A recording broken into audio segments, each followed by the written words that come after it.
आज आपण एकदम मऊ लुसलुशीत, जाळीदार आणि चवीलाही तितकाच टेस्टी लागणारा रवा ढोकळा बनवणार आहोत। जर तुम्ही रव्याचा उपमा, रवा डोसा किंवा रव्याचे अप्पे असे तेच नाश्त्याचे प्रकार खाऊन कंटाळला असाल तर हा रव्याचा ढोकळा तुम्ही नक्कीच बनवू शकता।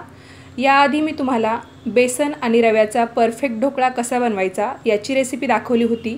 जर अजून तुम्ही ती रेसिपी बघितली नसेल तर डिस्क्रिप्शन बॉक्समध्ये लिंक आहे, तुम्ही बघू शकता।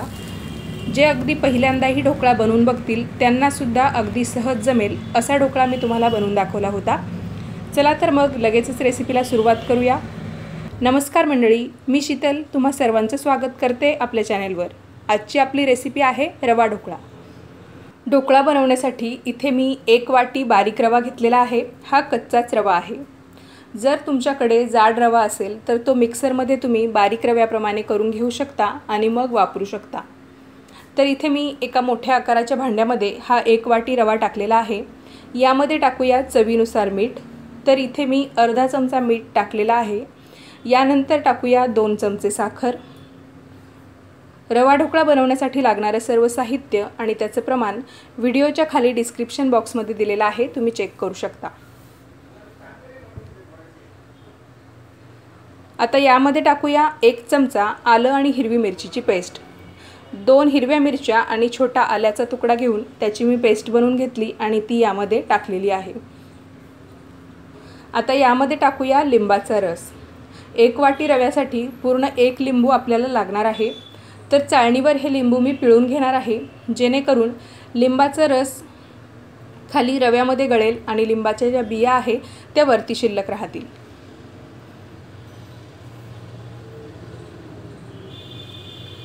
लिंबाचा रस टाकल्यानंतर तो व्यवस्थित पूर्ण रव्यामध्ये आणि इतर साहित्यामध्ये मिक्स करून घेऊया।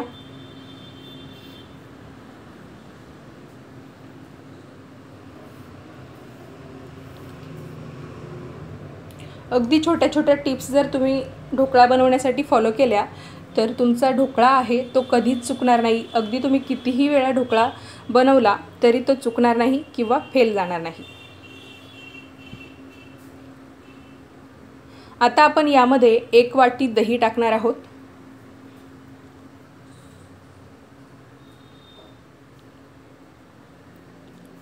एक वाटी रव्यासाठी 1 लिंबू आणि 1 वाटी दही आपल्याला लागणार आहे।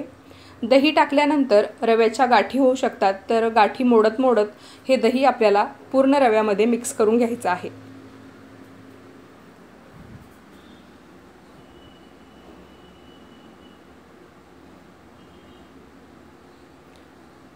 तर इथे तुम्ही बघू शकता दही टाकल्यानंतर एक घट्टसर बॅटर तयार झालेला आहे। आता यामध्ये आपण 1 चमचा तेल टाकणार आहोत। जे तेल आपण भाजी बनवण्यासाठी वापरतो अगदी तेच तेल यामध्ये आपल्याला टाकायचं आहे। फक्त मोहरीचं तेल वापरू नका, रिफाइंड ऑइल वापरा। आता यामध्ये मी सुरुवातीला 2 चमचे पाणी टाकणार आहे आणि व्यवस्थित मिक्स करून घेणार आहे।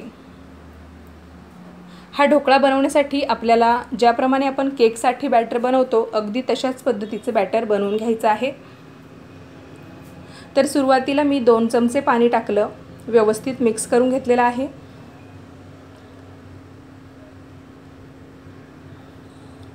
हा रवा आपण भिजण्यासाठी 5 ते 10 मिनिटासाठी साईडला ठेवून देऊया आणि ढोकळा बनवण्यासाठी अजून ज्या काही कृती आपल्याला कराव्या लागणार आहे तोपर्यंत त्या करून घेऊया। इथे मी एका केकच्या भांड्याला सर्व बाजूंनी तेल लावून घेतलेलं आहे। जर तुमच्याकडे केकचं भांडं नसेल तर तुम्ही एखादा स्टीलचा डबा किंवा कुकरचा डबा वापरू शकता। यानंतर गॅसवर एक कढई ठेवली, आतमध्ये एक डिश पालथी करून ठेवलेली आहे। डिशऐवजी तुम्ही एखादा स्टँड ठेवू शकता छोटा, आणि नंतर झाकण ठेवून ही कढई आपल्याला प्रीहीट करून घ्यायची आहे। नंतर एका छोट्या वाटीमध्ये मी 2 ते 3 चमचे साखर टाकली। पाण्यामध्ये आपल्याला ती विरघळून घ्यायची आहे। साखरेचं पाणी आपल्याला तयार करून घ्यायचं आहे। साधारणतः 10 मिनिटानंतर तुम्ही बघू शकता रवा फुगल्यामुळे हे बॅटर आहे ते घट्ट झालेलं आहे। यामध्ये मी 2 चमचे पाणी टाकलेलं आहे। पाणी टाकून हा रवा आपण परत एकदा व्यवस्थित मिक्स करून घेऊया। एकसारखं बॅटर याचं तयार करून घेऊया।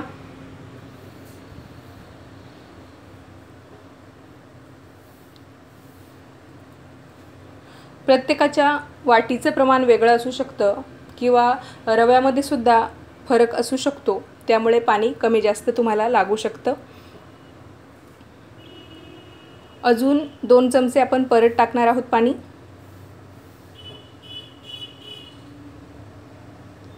मिक्स करून घेऊया आणि मग चेक करूया कन्सिस्टन्सी ज्याप्रमाणे आपण केकसाठी बॅटर बनवतो अगदी तशी आहे की नाही ते।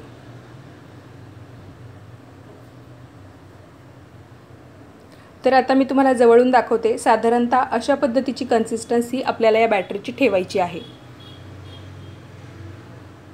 हा ढोकळा व्यवस्थित फुगला जावा किंवा याला छान जाळी पडावी म्हणून यामध्ये आपण 1 पॅकेट इनोचं वापरणार आहोत।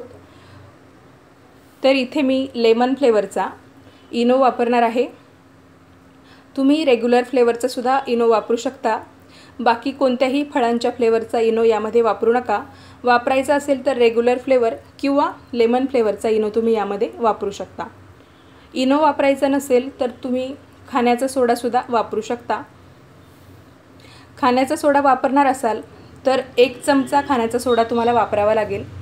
इनो टाकल्यानंतर या बॅटरमध्ये तो पटकन मिक्स करून घेतला आणि इनो ॲक्टिवेट आहे तोपर्यंतच आपल्याला हा ढोकळा बेक करण्यासाठी ठेवायचा आहे, त्यामुळे ही कृती थोडीशी फास्ट करायची। तर सर्व बॅटर आपण तेल लावलेल्या केकच्या भांड्यामध्ये ओतून घेतलं। हे भांडं आपण एकदा व्यवस्थित टॅप करून घेऊया, म्हणजेच आपटून घेऊया, जेणेकरून जर हवेचे बुडबुडे या बॅटरमध्ये असतील तर ते निघून जातील आणि ढोकळा आपला एकसारखा फुगेल। इकडे कढई आपली प्रीहीट झालेली आहे। आता हे केकचं भांडं आपण यावर ठेवून देऊया। वरून झाकण ठेवूया। गॅसची फ्लेम सुरुवातीला पूर्णपणे हाय ठेवायची, नंतर मीडियम टू लो ठेवायची आणि 25 मिनिटासाठी हा ढोकळा आपल्याला बेक करून घ्यायचा आहे किंवा शिजवून घ्यायचा आहे। 25 मिनिटं झालेली आहे। आपण ढोकळा चेक करून बघूया। त्यासाठी यामध्ये सुरी किंवा टूथपिक टाकून बघायची। ती पूर्णपणे कोरडी आली तर समजायचं ढोकळा पूर्णपणे शिजलेला आहे, बेक झालेला आहे। नसेल तर अजून तुम्ही 5-10 मिनिटे ढोकळा शिजवून घेऊ शकता। आता हे भांडं आपण पूर्णपणे थंड करून घेऊया। थंड झाल्यानंतर याच्या कडा आपण मोकळ्या करून घेऊया। जेव्हा आपण रवा बेसनाचा ढोकळा बनवतो तर त्याच्या कडा आहेत त्या अगदी इझिली सुटल्या जातात किंवा कधीकधी आपल्याला सुरीने त्या मोकळ्या करण्याची सुद्धा गरज पडत नाही, पण रवा ढोकळ्याच्या बाबतीत तसं होत नाही, त्यामुळे सुरीने व्यवस्थित त्याच्या कडा मोकळ्या करून घ्यायच्या। आणि एक लक्षात ठेवायचं, जोपर्यंत हे ढोकळ्याचं भांडं थंड होत नाही तोपर्यंत हा ढोकळा भांड्यातून काढायचा नाही, नाहीतर तो अर्धवट मधूनच तुटू शकतो। तर पूर्ण थंड झाल्यानंतर हा ढोकळा मी एका ताटामध्ये काढून घेतलेला आहे। तुम्ही बघू शकता जाळी किती सुंदर आलेली आहे। आता आपण ढोकळा कट करून घेऊयात।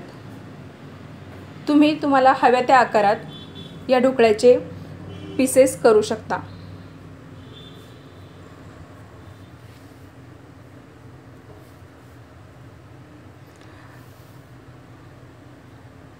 तर व्यवस्थित आपण हा ढोकळा कट करून घेतलेला आहे।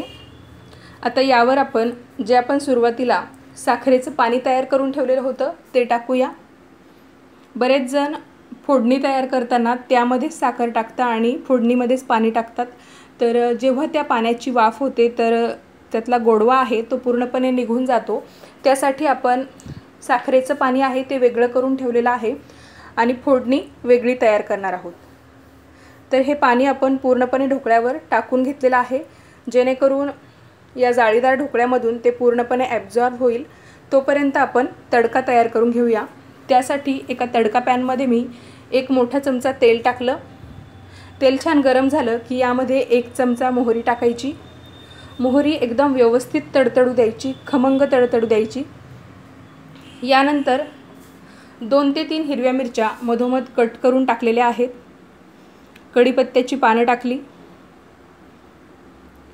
एक छोटा चमचा हिंग टाकलेला आहे आणि हा खमंग तडका आता आपण या ढोकळ्यावर ओतून घेऊया.